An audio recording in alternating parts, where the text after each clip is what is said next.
우리 집 강아지가 아파서 밥을 못 먹어. 너희들이 먹여주면 먹을 것 같은데 같이 가서 좀 봐줄래? 아저씨, 강아지 없는데요? 아저씨 말 안 들으면 집에 못 가는 줄 알아. 어떤 성적 가학증 그리고 아동을 대상으로 하는 소아 기호증 뭐 이런 게 의심된다라는 평가를 받았죠. 뭐 누구나 할 수 있는 실수다. 뭐 형사님도 이런 거 보면 뭐 자극적인 거 원하지 않겠느냐. 안양에서 초등학생 2명이 실종된 지 오늘로 3주가 됐습니다. 지난 한 달 동안 연인원 12,000명이 나서 야산과 주택가를 수색하고 전단지 18만 장을 뿌렸지만 단서는 전혀 없습니다. 지난해 성탄절 실종된 이혜진 양은 결국 처참한 시신으로 발견됐습니다.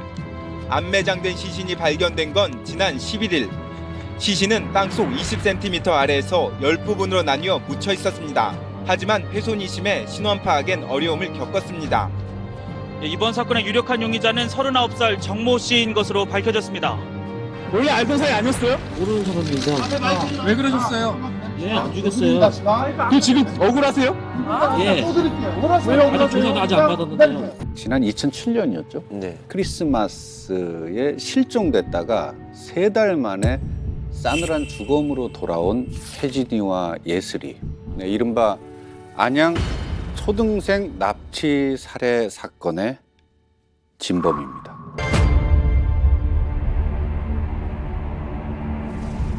정성현이 보낸 편지를 한번 읽어보겠습니다. 자기 죄를 거부하는 것은 권리의 행사이고 위법사항이 아닙니다. 이렇게 억울한 사정을 말씀드릴 수 있어서 참 기쁘게 생각합니다. 저는 하지 않은 행위를 하였다고 누명 썼고 그 과정에 증거 조작이 있었습니다. 나는 억울하다. 내 사건은 조작되었다가 주된 핵심이고요. 그래서 이제 무죄다 이렇게 주장을 하고 있습니다. 최종적으로는 재심을 하겠다. 지금 이런 이야기도 적어놓고 있습니다. 어린 두 소녀를 살해했고 시신을 잔혹하게 훼손하고 유기까지 한 인면수심의 범죄자 정성현. 과연 무슨 근거로 자신의 범행을 부인하며 억울함을 호소하고 있는 것인지. 2007년 악몽 같았던 크리스마스, 그날의 진실은 대체 무엇인지 되짚어 보겠습니다. 사건 당시 정성현은 39살 미혼이었습니다. 보시는 것처럼 컴퓨터 소리 일과 대리운전을 하면서 생활하고 있었다고 해요. 정성현은 주변 사람들이 전혀 눈치채지 못한 정말 숨겨진 얼굴이 또 있었습니다. 경찰이 정성현의 집을 이제 압수수색했을 당시에 그 집안에 있는 컴퓨터에서 잔인하게 사람을 잔해하는 그 살인 동영상, 스너프라고 불리우는 그 동영상과 또 아동을 대상으로 한 음란 동영상들이 1,400여 개가 나왔답니다. 그리고 음란 사진도 뭐 10,000장이 넘게 이렇게 있었고요. 그러니까 검거 후 재판 과정에서 진행한 이런 정신 감정 결과에도 어떤 성적 가학증 그리고 아동을 대상으로 하는 소아 기호증 뭐 이런 게 의심된다라는 평가를 받았죠. 뭐 누구나 할 수 있는 실수다. 뭐 형사님도 이런 거 보면 뭐 자극적인 거 원하지 않겠느냐. 이런 뭐 아주 뻔뻔한 그 진술이 나오고 있고요. 성적으로 아주 왜곡된 환상들을 이렇게 내면에서 키워가다가 어느 순간에 그것을 이제 충족시키고자 이 충동이 이 범행까지 이어졌다 이렇게 볼 수가 있겠습니다.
얘들아, 너희들 아저씨 알지? 아저씨 저쪽에 사는 사람인데 부탁 하나만 들어줄래? 부탁이요? 뭔데요? 우리 집 강아지가 아파서 밥을 못 먹어. 너희들이 먹여주면 먹을 것 같은데 같이 가서 좀 봐줄래? 강아지요? 강아지 계속 밥 못 먹으면 안 될 텐데. 아저씨, 저희가 가서 볼게요. 고마워. 저쪽이야.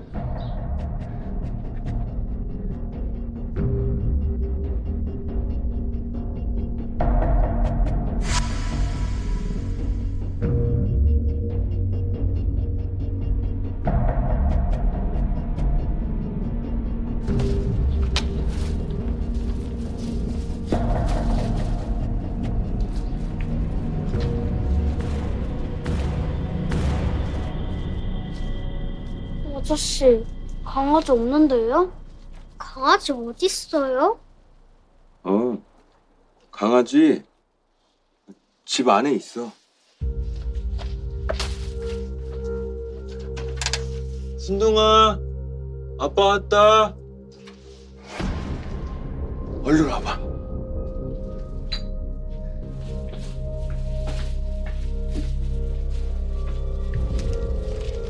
아저씨, 강아지 없는데요? 강아지 어디 있어요?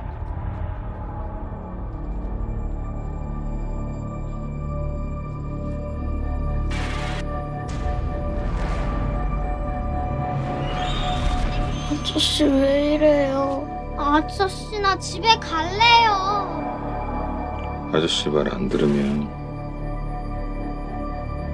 집에 못 가는 줄 알아. 따라와.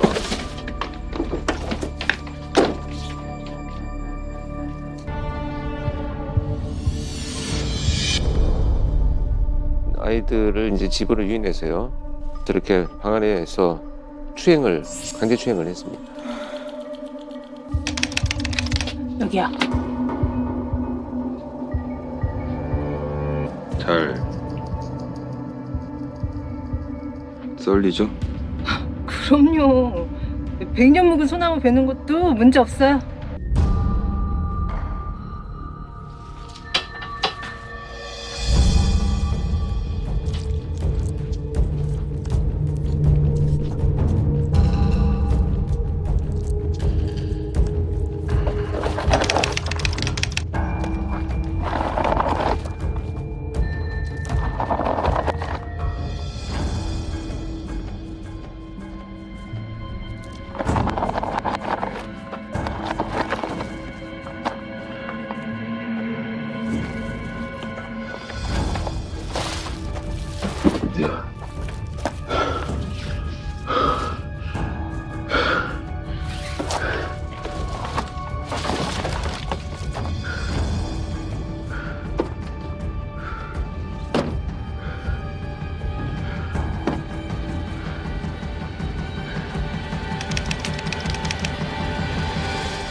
(2007년 12월 25일) 오전이었습니다. 혜진이와 예슬이는 크리스마스 선물을 사기 위해서 외출을 합니다. 자, 그리고 여느 때와 같이 놀이터에서 만나서 선물을 산 후에 함께 놀던 이 두 아이는 오후 5시 전후로 안양 문예관 인근에서 마지막으로 목격된 뒤에 감쪽같이 사라져버립니다. 도로 건너편 편의점 앞을 지나가는 피해 아동들을 발견한 정성현은 이 아이들을 범행 대상으로 삼기로 마음먹습니다. 그리고 뒤따라가죠. 자신의 집 근처에 다다르자 얘기를 합니다. 우리 집 강아지가 아픈데 한번 봐달라. 이렇게 아이들을 집으로 유인하고 감금합니다. 강아지가 아프니까 밥을 좀 먹여달라는 게 이게 얼마나 아이들의 마음을 자극하는 그러니까요. 얘기예요. 근데 이제 막상 집에 갔는데 강아지는 없으니까 강아지 왜 없어요 아저씨? 그러니까 집 안에 있다. 그리고 이렇게 등을 밀어서 집 안으로 들어가게 하고 현관문을 잠근 거죠. 이제 아동 성범죄자들이 아이들을 유인하는 대표적인 수법들이 몇 가지가 있는데요. 그중에서 가장 많은 것이 이렇게 도움 요청을 하는 겁니다. 그래서 이제 아이들이 그 도덕심, 동정심 이런 것들을 유발을 해서 유인을 하는데 수법으로 활용을 하죠. 또 한 가지 정성현의 범행에서 나타난 그 아동 성범죄자들의 전형적인 또 다른 특징이 하나 있습니다. 이제 피해 아동들이 가까운 이웃에 살고 있다는 점인데요. 아동 성범죄자는 먼 곳, 그러니까 자신과 관련이 없는 곳을 돌아다니면서 피해자를 선정하는 경우가 거의 많지 않고요. 대부분 피해자들과 가까운 곳에서 범행을 저지르는 것이 상당수 나타나고 있습니다. 아이들의 집과 범행이 저질러진 정승현의 집은 뭐 걸어서 뭐 2, 3분 정도면 갈 수 있는. 성추행 사실이 발각될까 두려웠던 정성현은 아이들의 코와 입을 막아 그 자리에서 살해하고 완벽한 범죄를 꿈꾸며 사체를 훼손. 혜진 양의 시신은 경기도 수원의 한 야산에, 그리고 예슬 양의 시신은 시아오 인근 군자천에 나눠서 유기했습니다. 정성현은 이제 와서 뭐가 억울하다는 거지? 그럼 뭐 정성현이 편지를 통해서 우리에게 하고자 하는 말의 요지는 나는 아이들을 납치한 적이 없다. 성추행을 한 적도 살인을 한 적도 없다. 이겁니다. 정성현의 편지를 읽어보겠습니다. 제가 시신을 유기하였다고 곧바로 살인죄가 되는 것은 아니고 제가 피해자를 죽일 아무런 이유가 없습니다. 크리스마스 날 길거리엔 사람이 엄청 많습니다. 그런데 제가 납치하는 것을 아무도 본 사람이 없습니다. 당시 3학년, 5학년인 사람이 처음 보는 사람을 아무 의심이나 반항 없이 납치당하고 집 안으로 끌려 들어왔다? 이게 가능하다고 생각하십니까? 제가 생판 모르는 사람을 죽일 살인의 동기가 없지 않습니까? 강제추행? 강제추행하고 사람을 둘이나 죽인다고요? 왜요?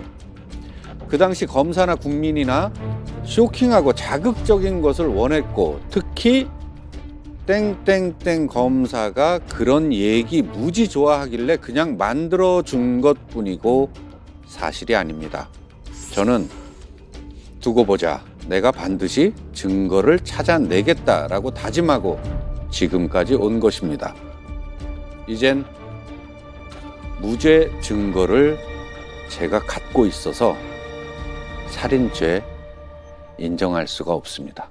자, 사형수 정성현이 보낸 편지를 통해서 그가 주장하는 범행 당일의 행적을 따라가 보겠습니다.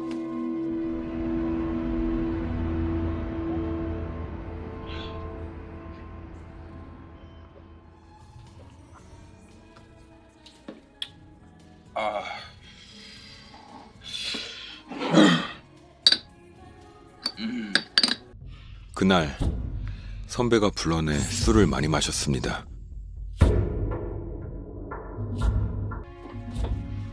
집에서 소주 2병을 더 마시고 나니 필름이 끊겼습니다. 기분이 좋아지고 싶다는 생각에 본능적으로 환각제를 마셨습니다. 정말 기분이 좋아지더군요. 같은 경우는 저렇게 이제 그 뭐 주장하는 말처럼 이제 본드를 뭐 흡입한 것이 저 처음이 아니고요. 지금 이 편지에도 보면 오랫동안 저렇게 황화물질 흡입을 통해서 폐가 거의 뭐 망가져 있다고 합니다. 그러고 보면 오랫동안 지속되어 왔던 행위라고 봐야 되겠죠. 1시 반까지는 기억이 나는데 그 후에는 정말 특별한 기억이 없습니다.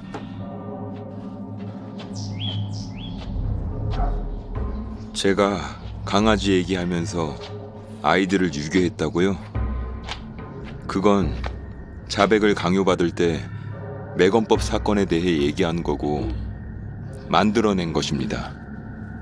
제가 죽이는 거 본 사람이 있나요? CCTV에는 아이들이 찍힌 적이 없고 이를 숨기기 위해 경찰에서는 영상을 빼돌려 증거를 조작했습니다. 아니, 유괴를 한 적이 없는데 어떻게 아이들을 죽이나요?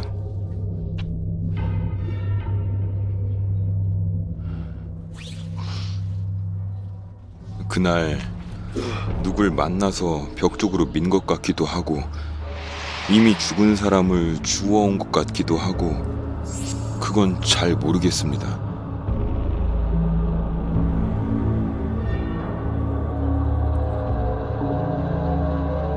어? 뭐라고요? 죽은 사람을 주워와?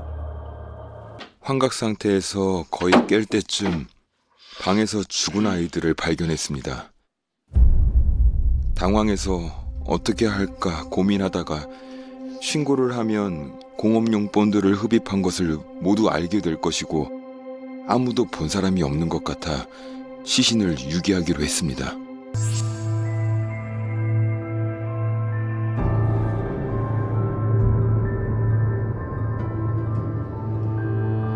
제가 정말 아이들에게 몹쓸 짓을 했다면 국과수 감정을 해보면 되잖아요.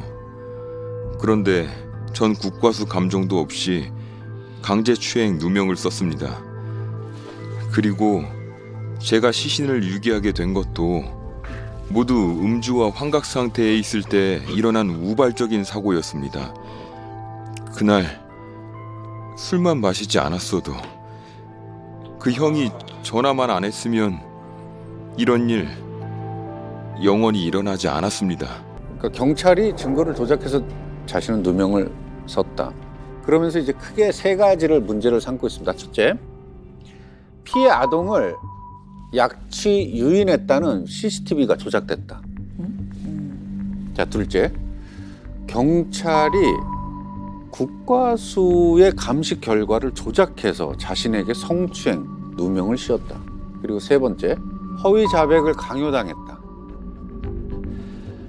정성윤이 보낸 이 많은 편지들 모두 이 세 가지의 요건, 이게 반복적으로 나오고 있는 겁니다. 이게 지금 정성윤이 증거 조작을 했다라고 주장하고 있는 CCTV의 위치입니다. 첫 번째, 정성윤의 집 근처 편의점 앞 도로에 주차 위반 단속 카메라가 2대가 있습니다. 그리고 또 두 번째는 아이들이 마지막 목격된 곳 인근의 한 오피스텔 입구의 CCTV입니다. 자, 먼저 첫 번째, 편의점 앞 도로의 주차 위반 단속 카메라에 대한 정성윤의 주장은 2007년 12월 25일 17시 30분경 피고인 집 앞쪽 도로에 있는 편의점 앞을 지나가는 피해자를 약취 유인하였다라고 기록이 되어 있는데 이 현장에 그걸 목격한 사람이 없다. 그리고 그 위치를 촬영하는 2대의 주차 위반 단속 카메라에도 본인과 피해 아동들이 찍힌 사실이 없다.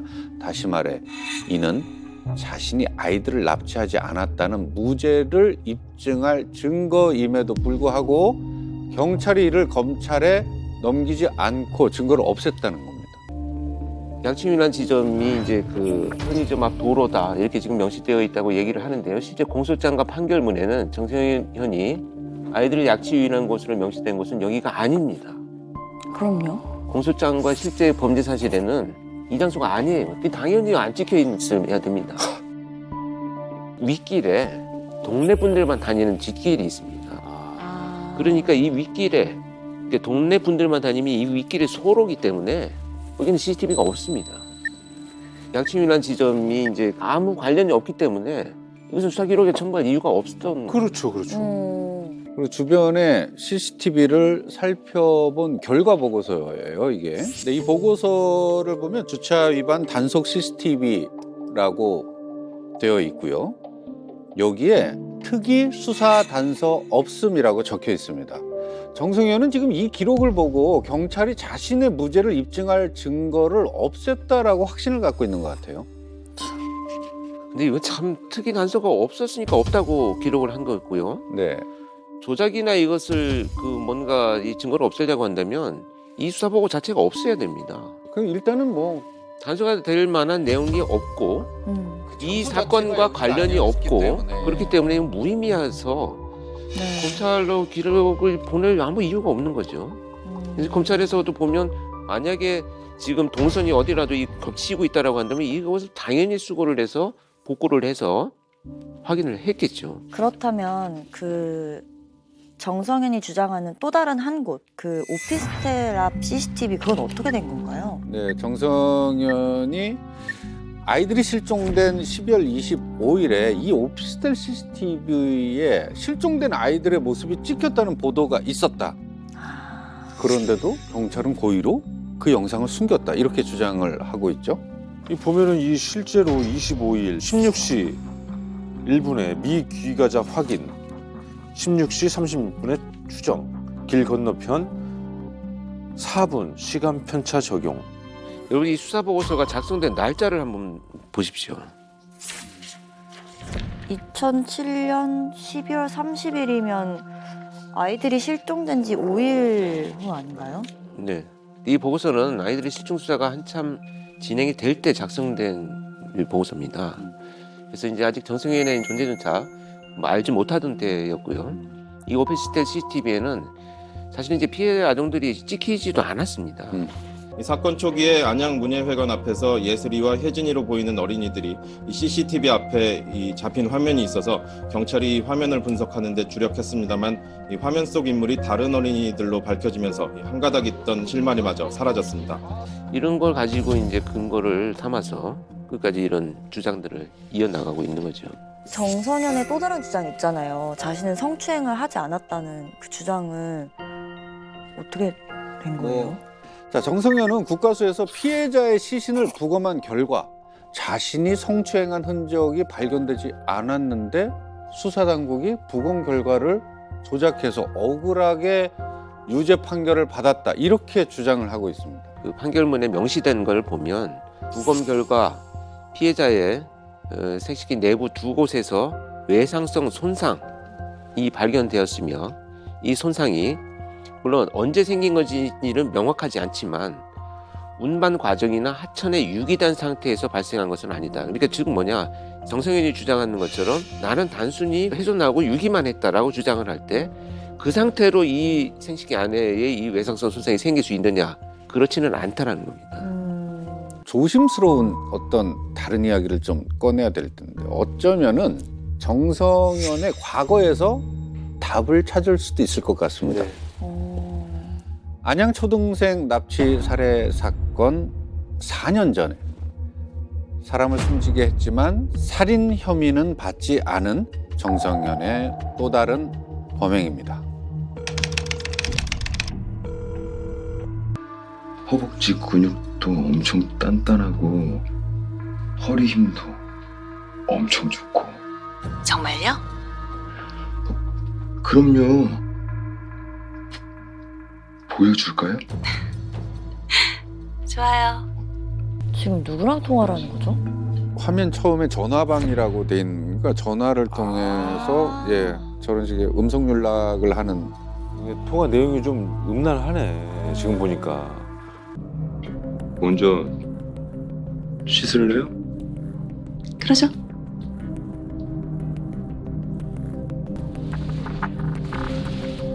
얼마인지는 알죠? 10만 원 아니에요? 아니에요. 17만 원이에요. 나보다 나이도 엄청 많아 보이는데 무슨 17만 원이에요. 10만 원에 합시다. 하기 싫으면 말아요.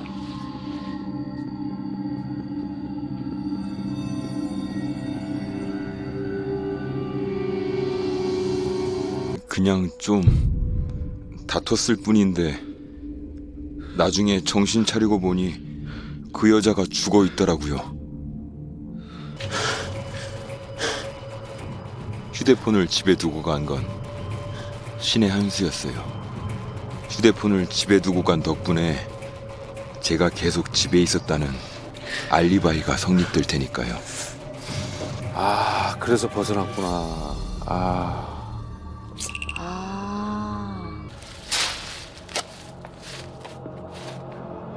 아무도 모르게 집 근처 야산에 시신을 묻었어요. 죽은 자는 말이 없고 시신은 누구도 찾을 수 없을 테니 모든 게 완벽하다고 생각했죠.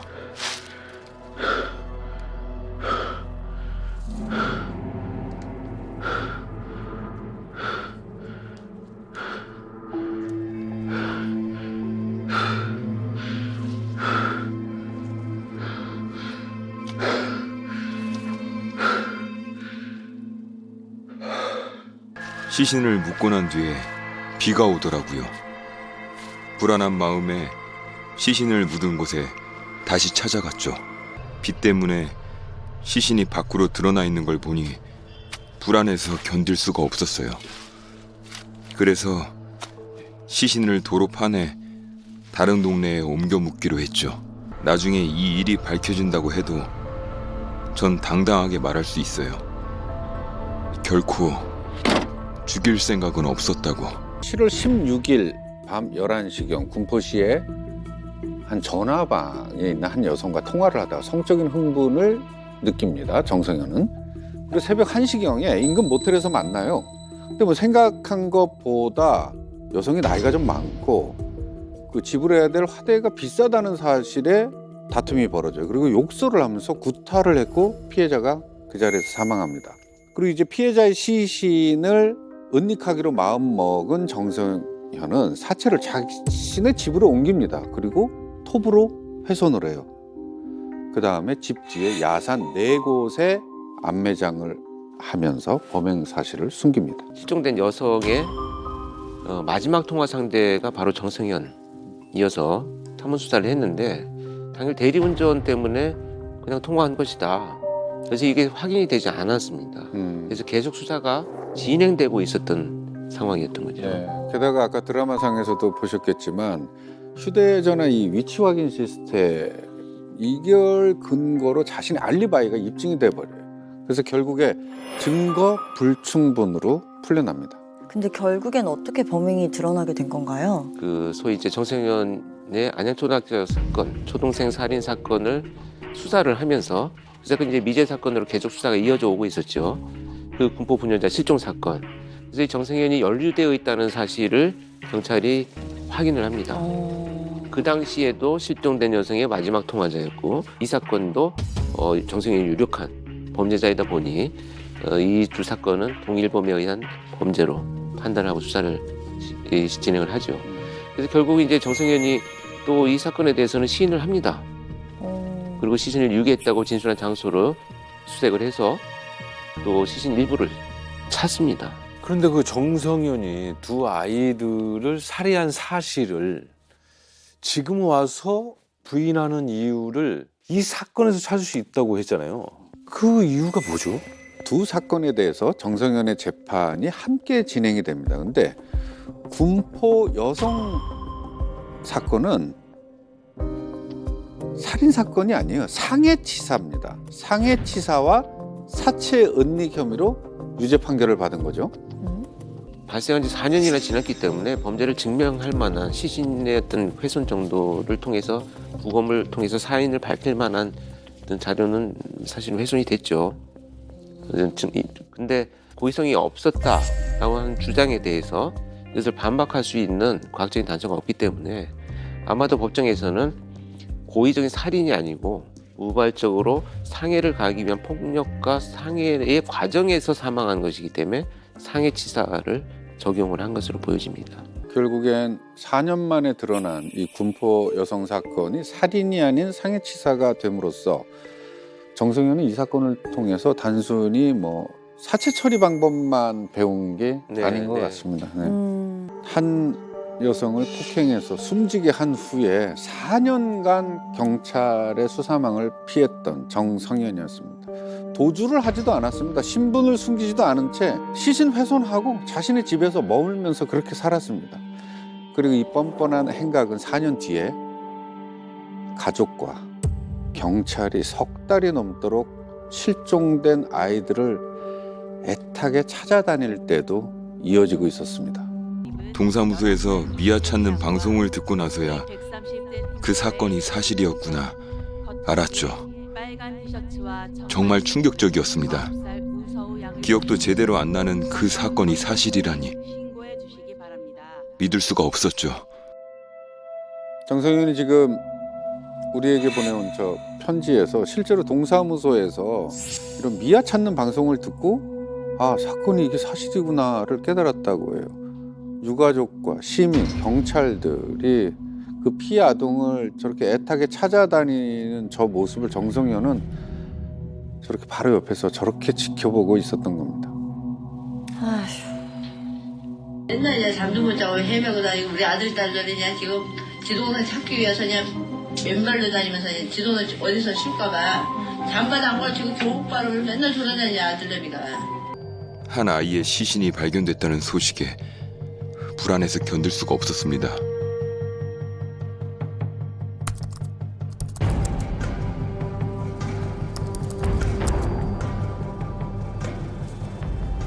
혹시 경찰이 찾아올지도 몰라 미리 대비를 해둬야겠다고 생각했죠.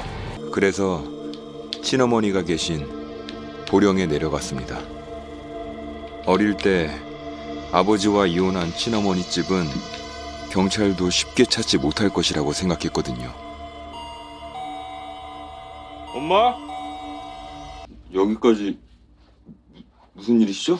정성현 씨, 당신을 테리 서우 살인 사건의 용의자로 체포합니다. 당신은 묵비권을 행사할 수 있고 그날 집에 있었다고 여러 번 말씀드렸잖아요. 그러니까 왜 거짓말을 해서 사람 여러 팀 들게 해? 테리 시신이 발견된 주변 CCTV에서 당신이 빌렸던 렌트카가 포착됐어. 그뿐인 줄 알아? 렌터카 트렁크에서 발견된 혈흔에서 애들 DNA가 나왔어. 한 명도 아니고 둘 다. 저는 모르는 일이에요. 제가 안 그랬어요. 예술이 어디 있어요? 몰라요. 안 죽였다니까. 예술이 죽였어요? 안 죽였습니다. 지금 25일에 차 빌린 거 맞죠? 제가 차 빌렸어요. 그 차에 그 혈흔 나온 거 어떻게 생각하세요? 모르겠습니다. 25일 낮에는 저 아는 분랑 같이 있었고요. 저녁에는 대리운전하느라고 차 빌려가지고 태우고 그랬습니다.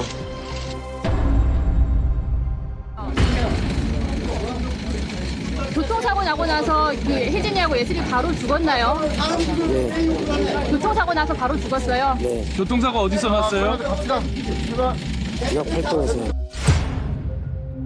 제가 제정신이 아니기 때문에 사람들이 누가 있는지 아마 신경도 안 쓰고 그냥 미친 듯이 그런 짓을 한 것 같아요. 이 아동 성범죄자들이 보면요, 특히 뭐 음주로 인한 심신미약이나 상실을 주장하는 경우에도 보면 이 범죄가 얼마나 파렴치하고 정말 그 잔혹한 범죄라는 것을 스스로 인식을 하고 있다는 겁니다. 그렇기 때문에 그 부분에 대해서 어떻게든 변명을 하려고 하죠. 수사 초기 정성현이 이제 교통사고였다 이렇게 주장하는 것은 누구나 저지를 수 있는 실수이지 나는 고의성이 없다 이렇게 자신을 합리화하는 거고요. 또 범행에 대한 지탄에서 이제 벗어나고자 하는 전형적인 그냥 거짓말입니다.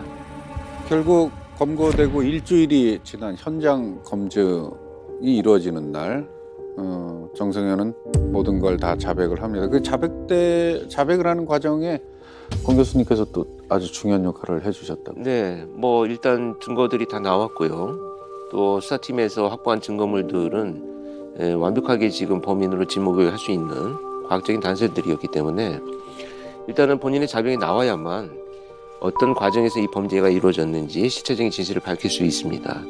끝까지 부인을 하고 있기 때문에 이제 중간에 제가 면담을 하기도 하고요. 또 그 어떤 심리나 어떤 그 변화들을 이제 검토를 해서 수사팀에 이제 제안을 하기도 하고요. 결국은 이제 이런 전략들이 협업이 되어가지고 수사팀에서 자백을 받게 됩니다. 결국 사형을 선고했습니다. 어린이를 상대로 납치, 성폭력, 살해 등을 저지르는 극단적인 범죄는 더 이상 우리 사회에 존재해서는 아니 되도록 하는 것이 이 법원에 책무할 것이다. 피고인에 대한 형을 사형으로 정한다. 사형 선고를 받고 14년이 지났는데 지금까지도 이제 일말의 반성이 여지없이 억울하다고 이런 주장을 펼치고 있는 정성현. 근데 사형이 확정된 이후에 모두 허위 진술이었다 라고 지금까지 우기고 있는 건데요. 당시 수사를 했던 경찰 증거 위조 혐의로 고소를 하기도 했는데요. 역시 뭐 허위자백 강요다 이런 것들이 볼 수 있는 근거는 없지요. 없어서 없다는 판결이 나왔습니다. 이미. 사형이 집행되지는 않을까 하는 두려움을 갖고 있었던 것 같아요. 그러니까 마지막으로 보낸 편지에 그 심경이 아주 노골적으로 드러나 있습니다. 정권도 바뀌고 사형도 집행될 수 있고 일부 기자들이 특히나 저의 실명을 쓰면서 사형 집행 1순위라고 아직도 기사가 나오고 있는데 이제 저도 2판 4판입니다. 증거 조작해서 저를 죽이면 그 검사, 경찰도 살인자입니다. 정권이 바뀐 것이 잘된 것인지 아닌지 모르겠지만 잘못된 수사 재판은 바로 잡아야 됩니다. 이게 저의 신념입니다. 그럼 도와주실 것이라고 믿고 이만 줄입니다. 악마의 손에 사랑하는 딸을 잃은 그날 이후에 고 우예슬 양의 가족분들은 삶의 터전을 떠나야 했고요. 고 이혜진 양의 아버지는 막내딸을 잃은 슬픔에 원래 술을 못 드시는 분이셨다고 그러는데 하루하루 술로 보내셨다고 합니다. 그래서 2014년 끝내 딸의 곁으로 떠났습니다. 감옥에서 평생을 속죄하며 살아야 할 살인범은 정작 재심이라는 헛된 꿈을 꾸면서 희망을 품고 살아가고 있죠. 정성현의 사형 선고가 번복될 일은 절대 없을 겁니다. 이미 법원에서 사형 선고를 내렸고 우리가 사는 이 사회에서도 사회적 사형 선고를 내렸습니다. 정성현이 조금의 헛된 희망도 갖지 말길 바랍니다.